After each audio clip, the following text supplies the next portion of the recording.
ಕೊಡ್ಬೇಕಾದ್ರೆ ಬೋರ್ ಆಗಿತ್ತು ಅನ್ಸುತ್ತೆ. ಬೇರೆ ಮಾತಾಡ್ರಿ ಮ್ಯಾಮ್.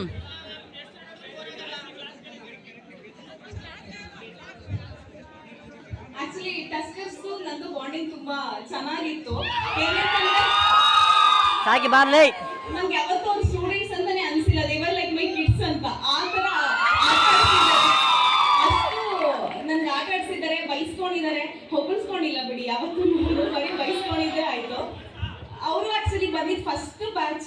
ನಾನು ಅಷ್ಟೇ ನನ್ನ ಕರಿಯರ್ ಸ್ಟಾರ್ಟ್ ಮಾಡಿದಾಗ ಬಂದು ಫಸ್ಟ್ ಡೇನೆ ನಂಗೆ ಅವರೇ ಸಿಕ್ಕಿದ್ದು.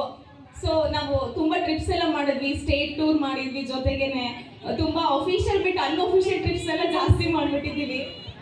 ಸೊ ಟಸ್ಕರ್ಸ್ ಅಂದ್ರೆ ನಂಗೊಂದು ಫ್ಯಾಮಿಲಿ ತರ ನಾನು ಟ್ರೀಟ್ ಮಾಡ್ತಿದ್ದೆ ಅವ್ರನ್ನ. ಸೊ ಐ ಆಲ್ವೇಸ್ ಮಿಸ್ ಮಾಡಲ್ಲ ಬಿಡಿ. ಯಾವಾಗಲೂ ನೀವು ಕಾಲೇಜ್ ಕ್ಯಾಂಪಸ್ ಬಿಟ್ಟು ಹೋಗ್ಬೋದು ಅಷ್ಟೇ, ಮನಸ್ಸಲ್ಲಿ ಇರ್ತೀರ ಯಾವಾಗಲೂ. ಅಗ್ರಿಕಲ್ಚರ್ ಫೈನಲ್ ಇಯರ್ಸು ಅಷ್ಟೇ. ನನಗೆ ಫಸ್ಟ್ ಕ್ಲಾಸ್ ತಗೊಳಕ್ ಹೋಗಿಂತ ಮುಂಚೆ ಸುಮಾರು ಜನ ಹೇಳಿ ಕಳ್ಸಿದ್ರು, ಇಲ್ಲ ತುಂಬಾ ವೈಲೆಂಟ್ ಬ್ಯಾಚ್ ಅವರು, ಫುಲ್ ಆಟ ಆಡಿಸ್ಬಿಡ್ತಾರೆ ಹಂಗೆ ಅಂತ. ಬಟ್ ಯಾರಿಗೂ ನನ್ನ ಜೊತೆ ಹಂಗೆ ನಡ್ಕೊಂಡಿಲ್ಲ, ಫುಲ್ ಸಾಫ್ಟ್ ಆಗೇ ಇದ್ರು, ಹೇಳಿ ಕೆಲಸ ಎಲ್ಲ ಮಾಡ್ತಾ ಇದ್ರು. ಒಂದೂ ಏನೋ ನಂಗೆ ಬೇರೆ ಥರ ನಡ್ಕೊಂಡಿರ್ಲಿಲ್ಲ. So all the best everyone, ಚೆನ್ನಾಗಿರಿ. Best of luck for your future. ಒಳ್ಳೆದಾಗಲಿ. Thank you. Thank you so much, ma'am. So now let's welcome on the